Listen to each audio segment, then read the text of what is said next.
sobre a condição humana. Nossa cenoura se chama felicidade. Sofrimento. A vida não vale seu custo em dor. Se considerarmos a felicidade como objetivo da existência humana, teremos de admitir que caminhamos decididamente ao fracasso. Seria muito mais fácil defender a ideia de que o sofrimento é a verdadeira meta, pois temos muito mais fontes de moléstias que de prazeres. Numa escala relativa, nossa sensibilidade à dor é várias vezes maior que ao prazer. Há muitos mais modos de ser infeliz que o contrário. Nossas maiores dores são sempre mais intensas e duradouras que nossas maiores alegrias. Por fim, não precisamos cultivar nosso intelecto, refletir sobre o mundo ou nos empenhar em qualquer sentido para alcançar o sofrimento. Ele está à disposição a qualquer momento. Para sofrer basta viver. A dor é como o elemento essencial em que estamos imersos, sendo a felicidade apenas os momentos em que conseguimos chegar à superfície e encher os pulmões de ar para, em seguida, sermos novamente tragados às profundezas. Talvez isso soe desagradável, mas, se tivéssemos de fazer uma aposta decisiva valendo a felicidade eterna, certamente colocaríamos nossa confiança na vitória final da dor sobre o prazer. Diante de uma aposta de tamanha importância, é certo que recobraríamos rapidamente a lucidez e reconsideraríamos quase instantaneamente nossas opiniões tolas a respeito dos sonhos de felicidade pessoal que cultivamos no dia a dia. Nessa perspectiva, tudo o que podemos fazer é tomar as providências necessárias para nos proteger do sofrimento. Quando alguém busca ou, ainda mais, exige felicidade de um mundo como este, miserável como é, isso já demonstra com bastante clareza o quanto ignora sua própria natureza. Um indivíduo que tivesse consciência de sua verdadeira condição seria muito mais modesto em suas pretensões à felicidade.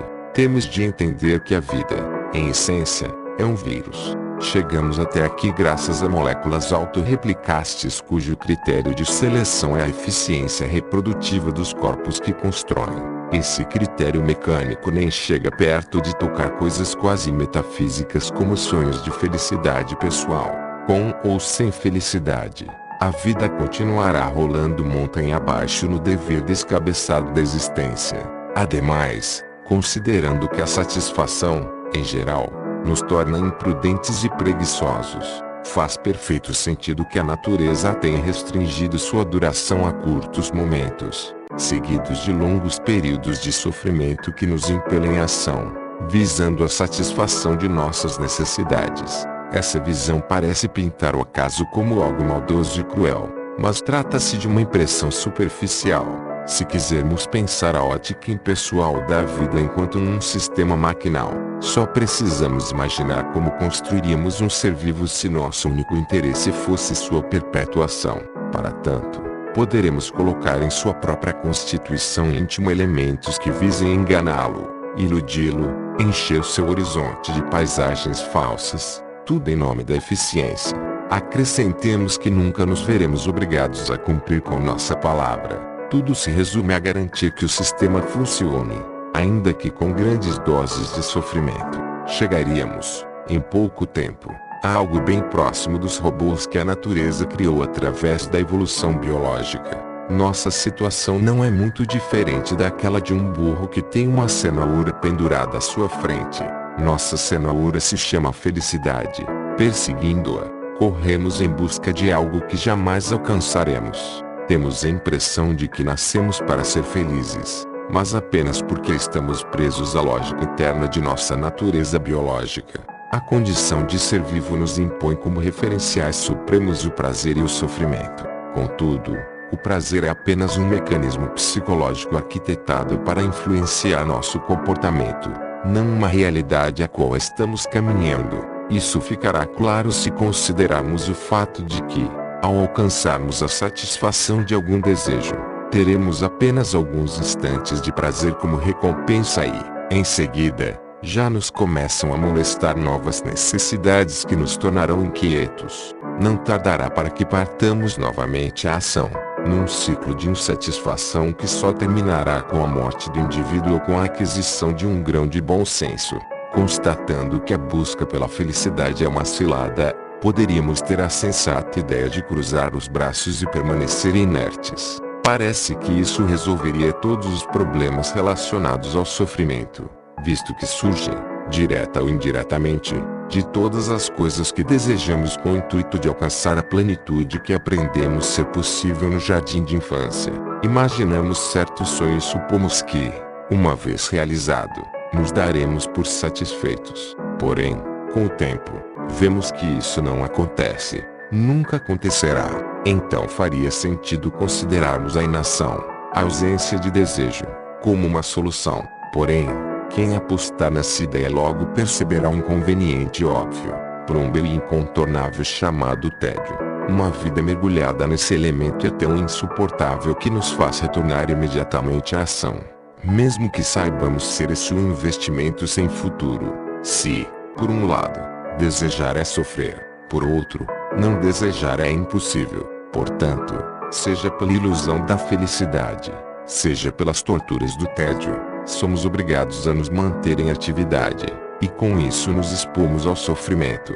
Nesse processo, a razão pode refutar a biologia o quanto quiser.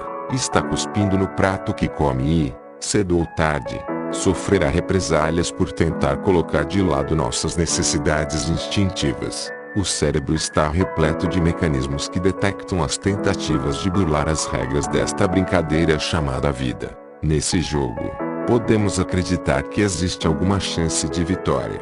Como num cassino, tudo está arquitetado no sentido de nos levar a crer que realmente temos alguma possibilidade de sucesso.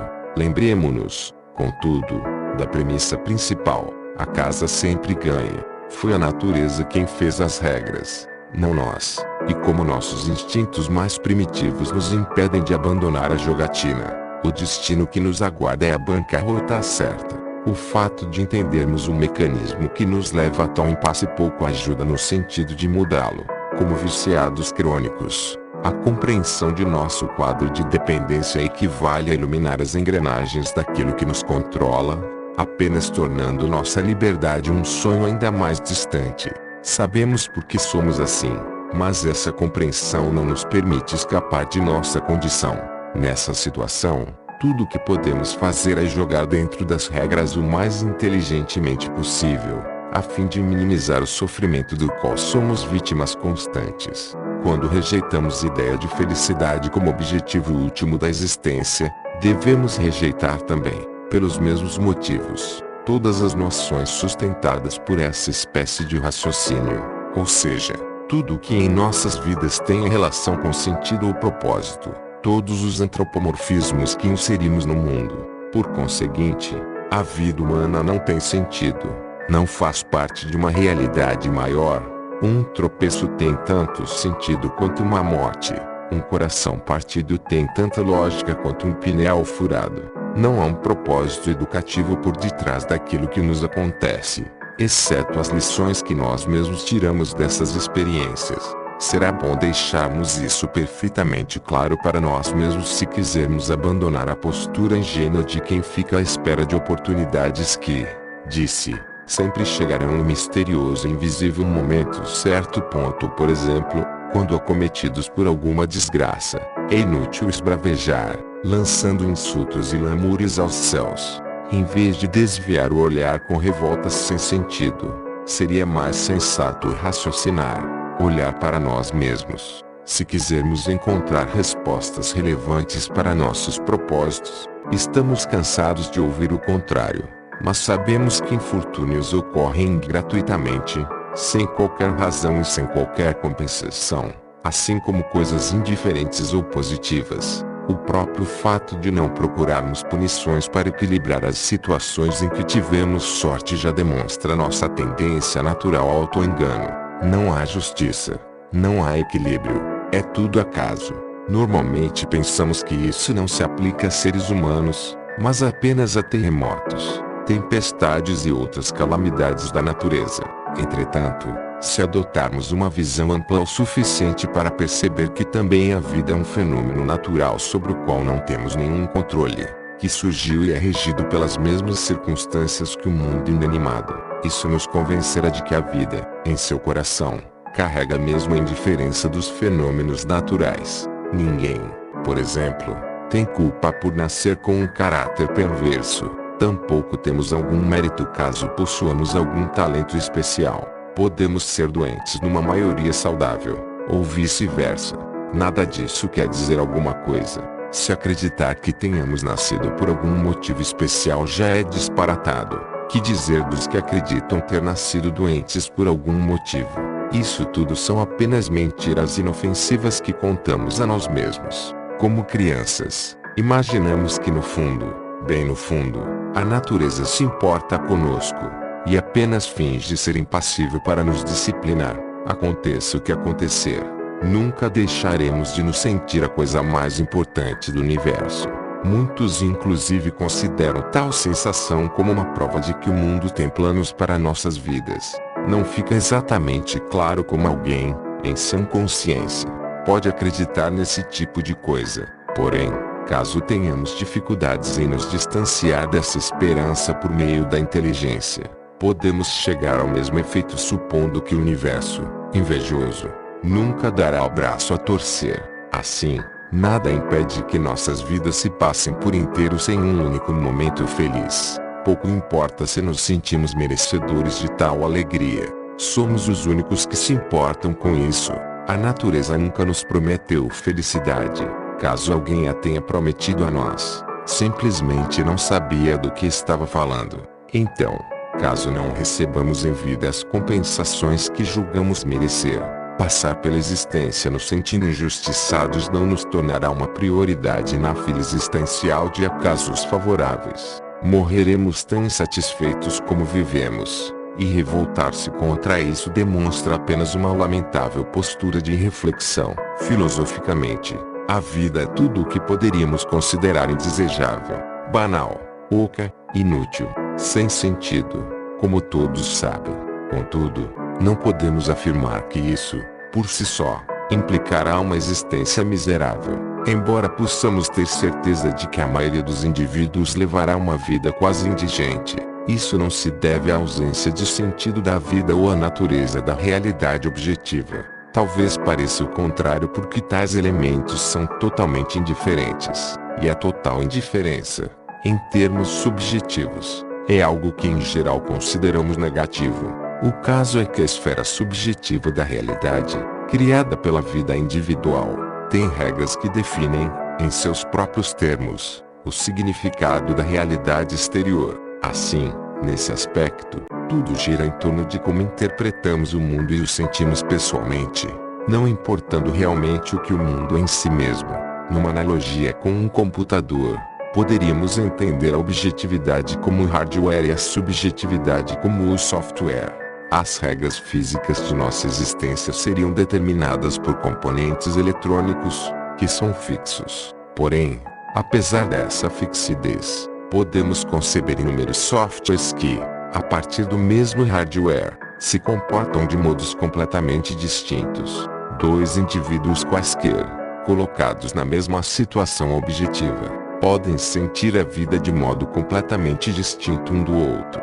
O mesmo estímulo pode representar dor para um e prazer para outro. Para um indivíduo faminto, uma refeição é um prazer. Para outro que acabou de banquetear-se, é um martírio infindável. Desse modo, não é a realidade objetiva que define o caráter qualitativo da existência subjetiva. Nosso conhecimento a respeito da realidade objetiva apenas explica o que e como algo acontece, mas o significado disso dependerá da interpretação do sujeito. Portanto, aquilo que nos sucede subjetivamente é uma questão completamente separada, na qual quem determina as regras é o cérebro, que cria uma espécie de realidade virtual na qual existimos como primeira pessoa, como pilotos de nossos corpos. Segue-se que a realidade criada por nossos cérebros não tem limites ou critérios definidos. Porém, como ela foi lapidada pelo critério da eficiência no lidar com a realidade, naturalmente que nossa representação do mundo tornou-se extremamente fiel.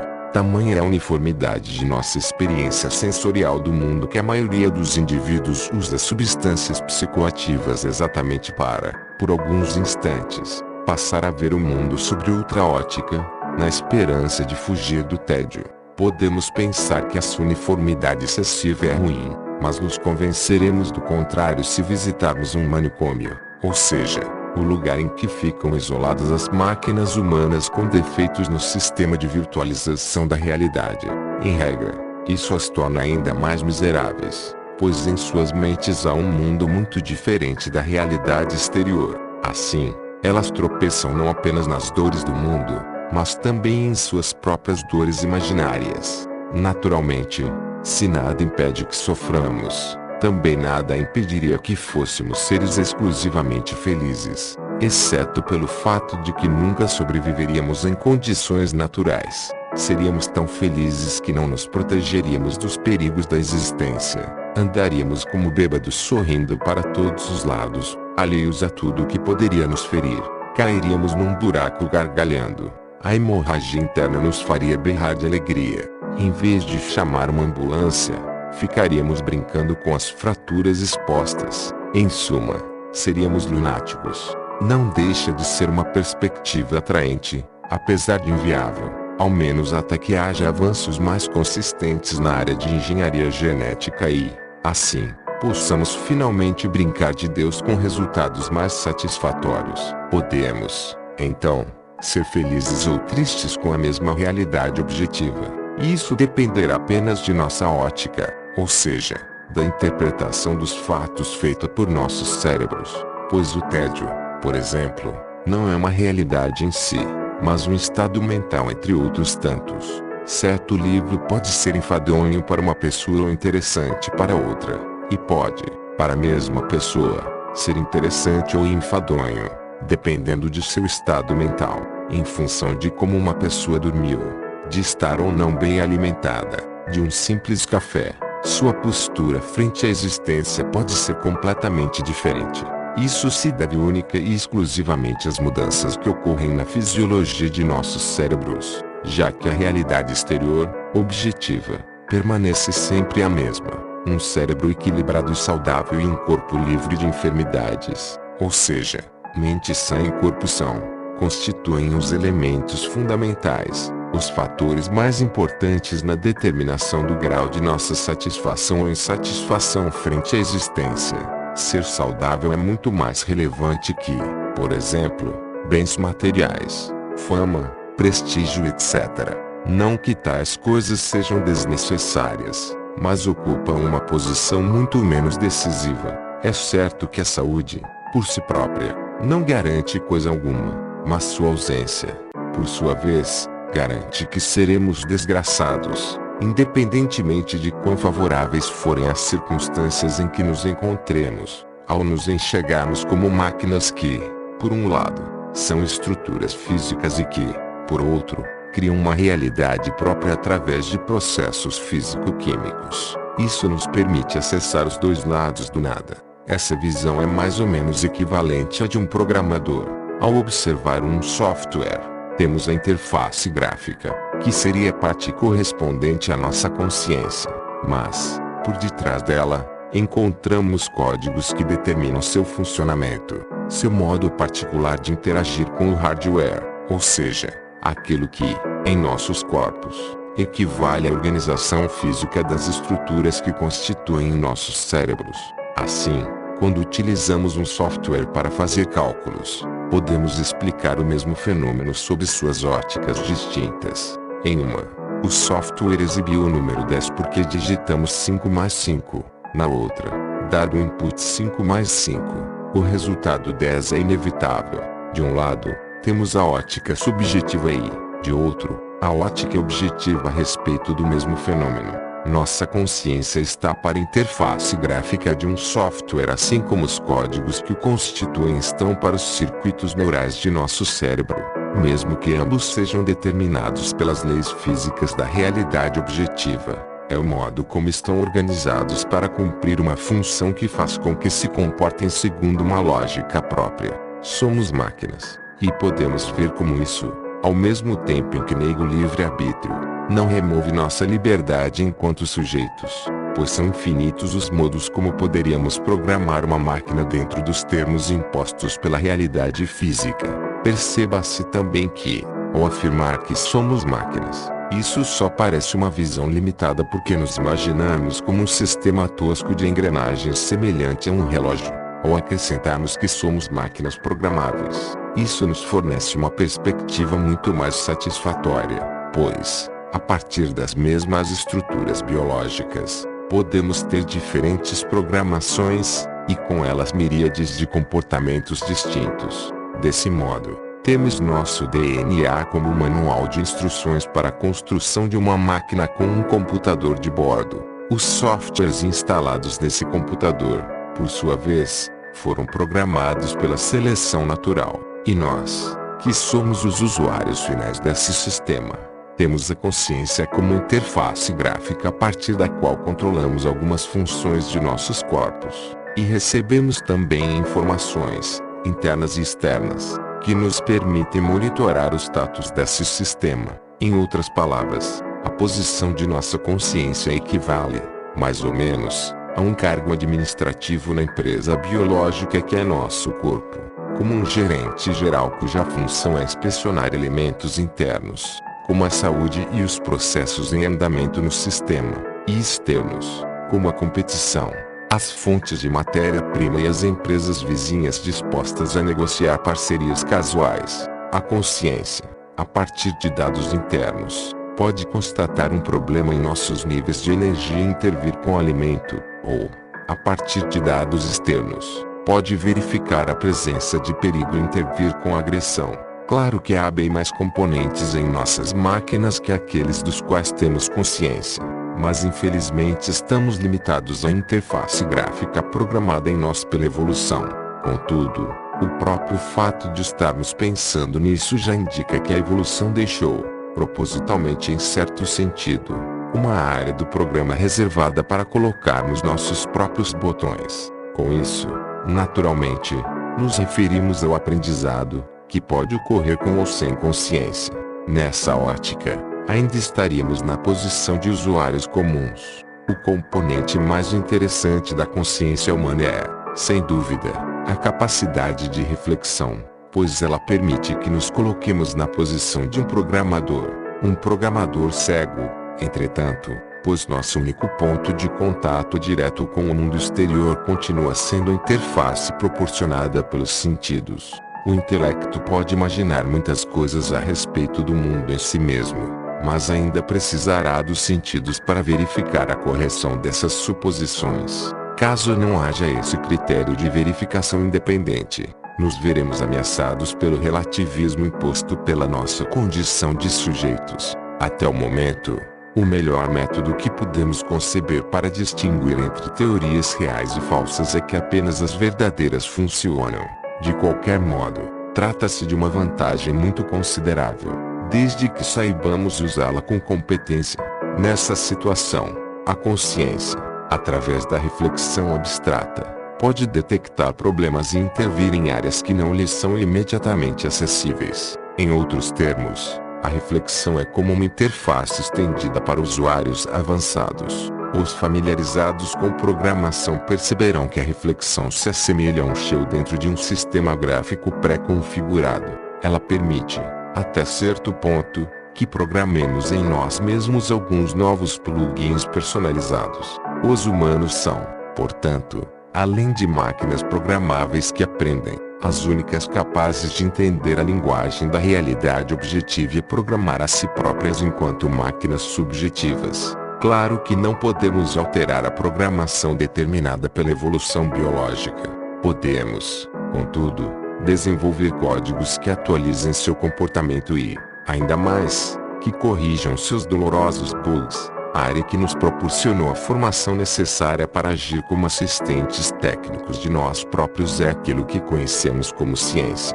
Nessa ótica, fica claro o motivo pelo qual ela exige tanta disciplina. Através da ciência, a proposta do homem, dos poucos homens sensatos dados ao pensamento racional, consiste em fundar uma universidade pública que torne os indivíduos competentes em lidar com a realidade objetiva a partir da realidade subjetiva. Não se trata, como na tradição, de seguir macetes prontos. Não se trata, como na religião, de executar os scripts de outrem em nossas vidas. A ciência se propõe a ser um manual de programadores, uma fonte de recursos inestimável àqueles que desejam desenvolver novas tecnologias que nos permitam uma interação cada vez mais precisa e eficiente com o mundo. O resultado final disso tudo é que, agora, quando a consciência detecta uma inconsistência no grau de ansiedade geral do sistema, pode intervir com um recurso completamente novo, diazepam, ou seja, um ansiolítico que resolverá um problema sem demora. São incalculáveis os benefícios potenciais proporcionados por uma visão de mundo baseada na ciência. Entretanto, nesse caso, a imaginação não é o limite, mas apenas uma fonte de inspiração. Os verdadeiros limites são impostos pela tecnologia, que para nossa satisfação anda bem rapidamente. Assim, limitemos nossa imaginação ao assunto que aqui nos importa, isto é, a redução do sofrimento desnecessário. A melhoria na qualidade de vida proporcionada pela ciência é, de longe, muito superior a quaisquer benefícios decorrentes da sabedoria de vida pregada por sistemas filosóficos, morais ou religiosos, mesmo todos juntos e empilhados. É fato que nada se equipara à sua eficácia. Assim, podemos poupar nossos ouvidos dos infindáveis discursos sobre virtudes e vícios. Não precisamos de metáforas explicativas ou de testemunhos de vida, pois podemos ir direto ao assunto. A realidade em si mesma, sem quaisquer intermediários obscuros. O conhecimento está à nossa disposição. Todos querem resolver seus problemas pessoais eficazmente. Entretanto, na posição de consumidores passivos, nos esquecemos de que, para resolver nossos problemas particulares, precisamos ter ao menos um conhecimento técnico suficiente para identificar, com alguma precisão, a causa real daquilo que nos incomoda. Nesse sentido, é bastante recomendável que tenhamos a prudência de depender apenas de nós mesmos nessa empreitada. Do contrário, precisaremos contratar os duvidosos serviços dos profissionais da psicologia humana que, em sua maioria, julgam que todas as nossas agruras do agora são resultado indireto de algum trauma metafísico ardilosamente ocultado pela misteriosa atividade mental inconsciente. Sabemos que entender nossos próprios processos mentais cientificamente requer uma quantidade razoável de investimento em estudos técnicos. Leva algum tempo até nos familiarizarmos com o linguajar próprio da ciência, que à primeira vista não é algo muito acessível. Essa aproximação inicial pode ser um pouco frustrante, mas faz-se necessária como uma educação básica sobre nós mesmos, pois, se não tivermos condições de especificar, em termos técnicos, a causa particular de nossa infelicidade, tampouco saberemos onde procurar soluções adequadas. Sequer as reconheceríamos caso topássemos com elas por acaso. Para tanto, é imprescindível que tenhamos uma visão sóbria e livre de preconceitos, que estejamos dispostos a estudar e a pesquisar bastante, pois precisaremos reorganizar muitas ideias centrais a respeito da realidade. Somente então conseguiremos conceber o funcionamento de nossos corpos em termos físicos, inclusive nos assuntos mais importantes, íntimos e abstratos. Entretanto, como esse processo é árduo, muitos tentam tomar atalhos através de misticismos que prometem soluções mágicas para organismos físicos, como que encaixando um quadrado numa circunferência e achando isso perfeitamente normal. Nesse sentido, uma doutrina que está bastante próxima de nossa ideia central é o budismo. Segundo tal visão, viver significa sofrimento, e por isso devemos encontrar modos de nos desprendermos da vida e, assim, alcançar o que denominam nirvana, que é o estado espiritual mais elevado que o homem pode alcançar. Porém, de início, o homem não tem espírito. Deixar de sofrer não nos tornará mais evoluídos, apenas menos desgraçados. O único modo de desprender-se da vida é o suicídio. São várias inconsistências. Compreender o budismo é, pois, compreender um erro, desvia-nos da essência da questão. Não importa que ambas as perspectivas cheguem ao mesmo resultado. Queremos também saber como e por que esse resultado é alcançado. E isso o budismo não pode fazer, já que explica a realidade em termos de reencarnações, iluminações espirituais e coisas do gênero. Adotar o budismo equivale a instalar em nossos sistemas um plugin cujo código de programação não nos é acessível e, além disso, cuja linguagem a respeito do mundo não é compatível com a realidade que conhecemos. Enquanto nosso sistema biológico diz neurotransmissor, o budismo diz iluminação. São linguagens incompatíveis entre si, e só podem ser harmonizadas através da suspensão do pensamento crítico, a famosa fé. Na falta de um termo melhor, podemos designar a fé como uma gambiarra feita por aqueles que não sabem programar. Funciona, mas não se sabe por que nem como. Há diferentes modos de abordar a dor, dependendo de qual for sua fonte. Caso tenha sua origem em fatores objetivos externos, teremos de atacá-la com armas de mesma natureza. Caso o incômodo seja causado por falta de dinheiro, por exemplo, será inútil adotarmos posturas abstratas de alinhamento social. Precisamos comer, e comida tem preço. Não há como driblar esse tipo de inconveniente. Será necessário que tomemos medidas objetivas no sentido de anular uma fonte de moléstias exterior a nós, ou seja, precisaremos encontrar uma fonte de renda, um emprego. No caso de a fonte de sofrimento ser interna, isto é, proveniente de nosso próprio organismo, devemos abordá-la como tal, tendo em mente o mecanismo de funcionamento de nossos corpos. Como explicamos, temos duas óticas a partir das quais investigar o mesmo problema.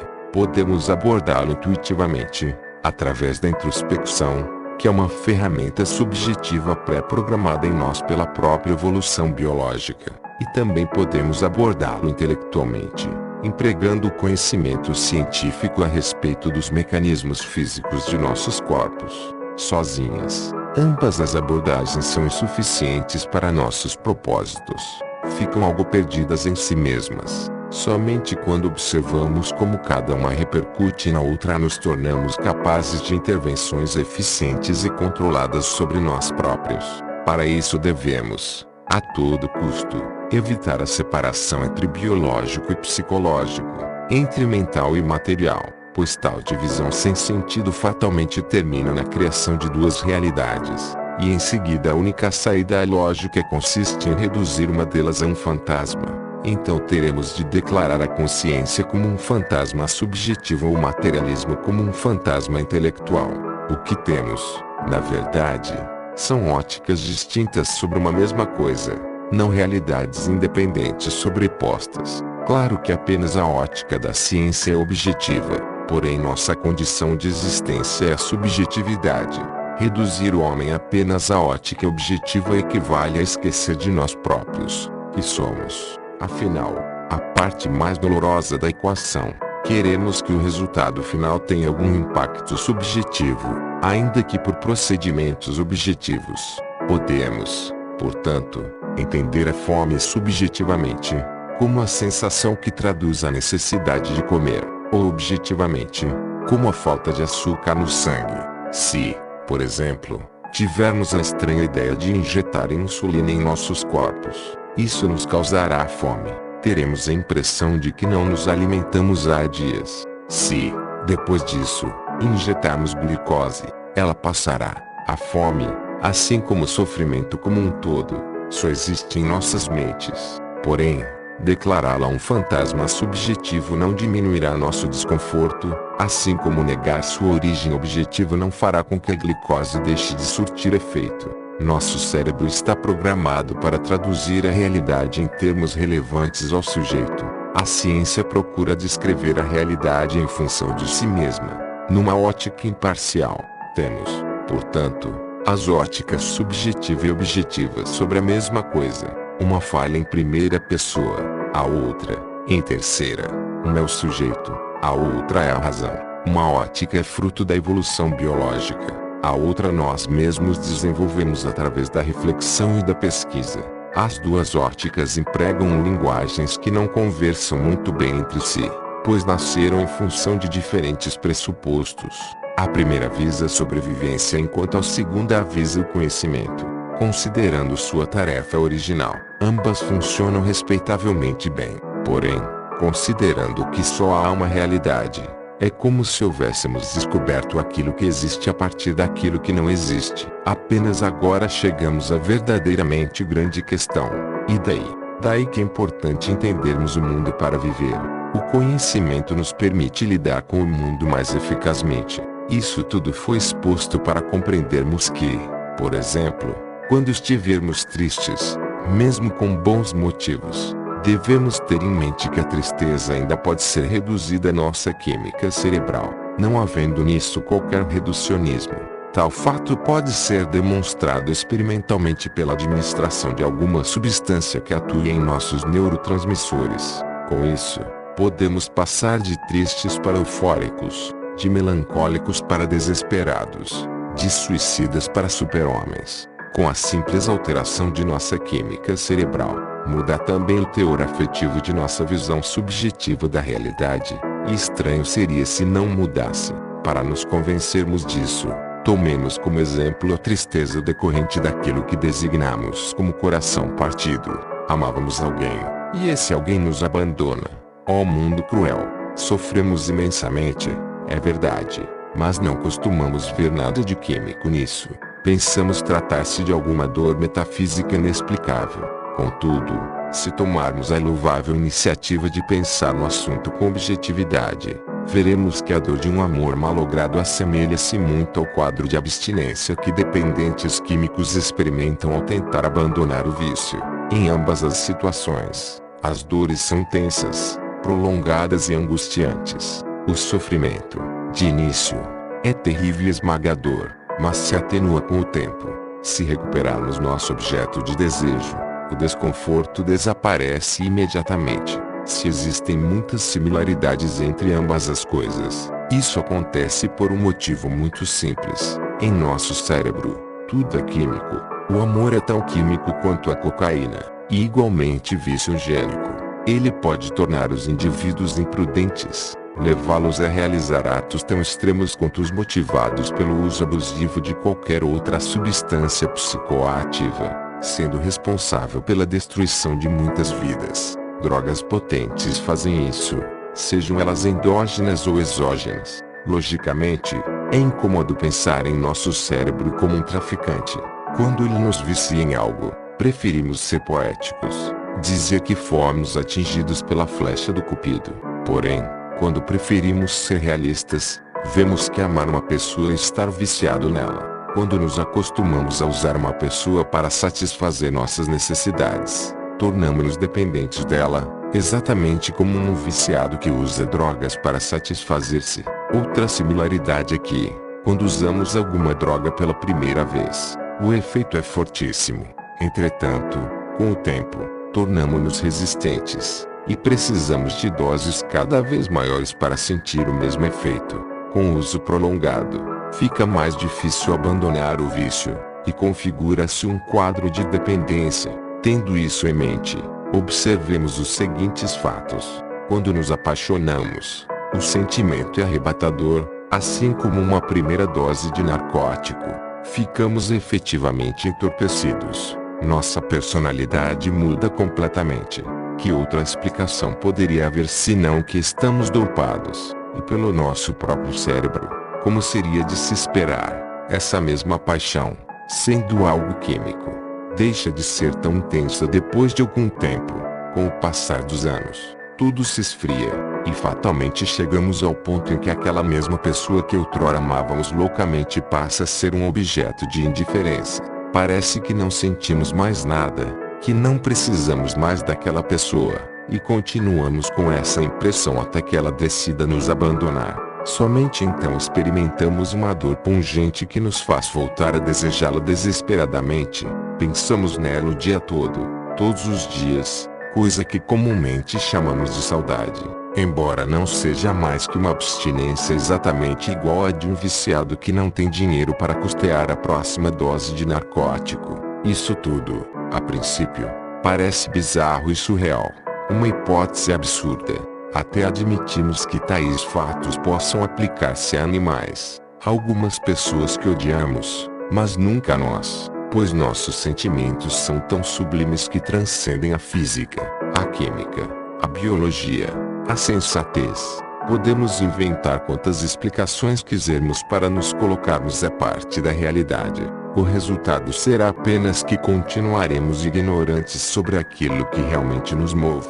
Quando explicamos o arco-íris, isso não remove a beleza de suas cores. Igualmente, quando racionalizamos o amor, isso não significa que deixaremos de senti-lo.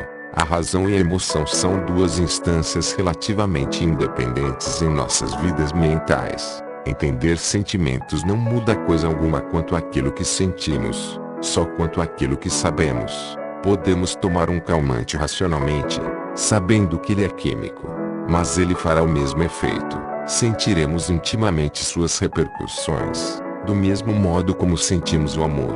Não há como justificar uma postura segundo a qual o amor é verdadeiro e a sedação é falsa, pois ambos os efeitos são igualmente verdadeiros, isto é, reais. Gostemos ou não, a ciência já demonstrou que as coisas funcionam assim. Se quisermos mais detalhes sobre tais processos, basta consultar algum livro do ramo. Veremos tudo muito bem explicado. Para o desespero dos românticos, vendo a questão dessa ótica, torna-se relevante se um vício ocorre natural ou artificialmente. O importante está em percebermos que podemos explicar ambas as coisas objetivamente, pelos mesmos mecanismos mentais. A maioria dos indivíduos não gosta de descrições objetivas de sentimentos porque nelas parece faltar a coisa mais essencial, ou seja, o próprio sentimento e sua imensurável importância. Mas isso acontece apenas porque sentimentos só existem subjetivamente. Como, numa explicação objetiva, o sujeito fica necessariamente excluído. Não poderia haver nela elementos que só dizem respeito ao contexto de suas mentes, como a sensação de tristeza. Contudo, tal fato não torna a explicação insatisfatória ou incompleta, pois aquilo que para nós parece faltar na explicação objetiva são exatamente os elementos subjetivos criados por nós mesmos, que nunca poderiam estar presentes numa descrição objetiva da realidade física. Quando somos objetivos, o sujeito sai da equação, passamos a vê-lo como um fato, não como um ser humano. Evidentemente, não há como conceber uma tristeza sem sujeito. Um laboratório pode analisar o cérebro de um indivíduo deprimido, mas não sentimos tristeza ao ler relatórios sobre os seus padrões neuroquímicos. Porém, quando estivermos deprimidos, se formos ao mesmo laboratório e nos submetermos à mesma análise, veremos que os resultados serão os mesmos, ou muito parecidos, e dessa vez provavelmente compreenderemos a relação que existe entre uma coisa e outra. Apesar do inegável desencanto que experimentamos, tudo fica mais claro quando compreendemos como a tristeza acontece objetivamente no cérebro do sujeito. Quando entendemos a química desse processo, se encontrarmos cobaias masoquistas, poderemos até reproduzir tal experiência subjetiva por procedimentos objetivos, tornando muito improvável a hipótese de estarmos errados nessa compreensão. Temos, pois, fatos concretos diante de nós, e isso basta para que sejamos capazes de compreender o fenômeno de modo satisfatório. Os poetas tentaram, mas foi apenas a ciência que finalmente conseguiu definir o amor. Como vemos, na mesma medida em que a vida é banal e sem sentido, também é mais compreensível do que comumente supomos. Os detalhes específicos do funcionamento de nossos corpos não são exatamente simples, mas, no todo, não há nenhum mistério quanto aos mecanismos responsáveis por nossas vidas, com todas as suas dores e meias alegrias, nossas visões particulares da vida, e mesmo a milenar sabedoria dos antigos, podem então ser atualizadas para se beneficiarem da tecnologia moderna. Esse presente caído da sensatez humana, podemos ter perfeita consciência da nulidade da vida, mas isso não precisa fazer com que nos passemos por vítimas do acaso sob pretexto da naturalidade. Podemos manusear nossa disposição frente ao mundo através da inteligência de modo a minimizar nossa exposição ao sofrimento gratuito. Isso não abrirá para nós as portas da felicidade, porém, pode tornar a vida muito mais calma e suportável. Assim, nosso ponto de partida para evitar o sofrimento consiste em garantir a saúde de nossos corpos. Depois, nos limitaremos a localizar os elementos que nos incomodem e a buscar modos de neutralizá-los pelos meios que julgarmos mais adequados. Quanto mais banais forem nossas dores, mais próximos estaremos do ideal de ausência de sofrimento, até chegarmos ao ponto em que, virtualmente livres de moléstias, precisemos apenas de ocupações que nos distraiam para evitar o tédio. Isso é o mais próximo que podemos chegar de uma existência plena. Quem conseguir alcançar um estado no qual se encontre longe dos tormentos desnecessários da vida, provenientes, quase todos, de nossa ânsia irracional pela felicidade, já pode considerar-se um indivíduo infinitamente menos miserável que a maior parte da humanidade. A felicidade poderia, nesse sentido, ser definida como um estado de satisfação perfeita, um ponto cujo valor equivale a zero sofrimento. Se representarmos tal estado por um ponto no espaço, todo distanciamento desse ponto será sentido constante e positivamente como dor, e toda diminuição da distância, apenas durante o movimento de aproximação, será sentido como prazer. Depois passaremos novamente a perceber apenas a dor causada pela distância ainda existente entre nós e o estado ideal. Quando próximos desse ponto, estaremos seguros, não felizes, e ainda precisaremos continuar nos movendo constantemente por meio de pequenas ocupações, como insetos em torno de uma lâmpada, a fim de evitar o tédio. Por sua vez, o tédio pode ser entendido metaforicamente como a apreensão da falta de sentido da vida em si mesma.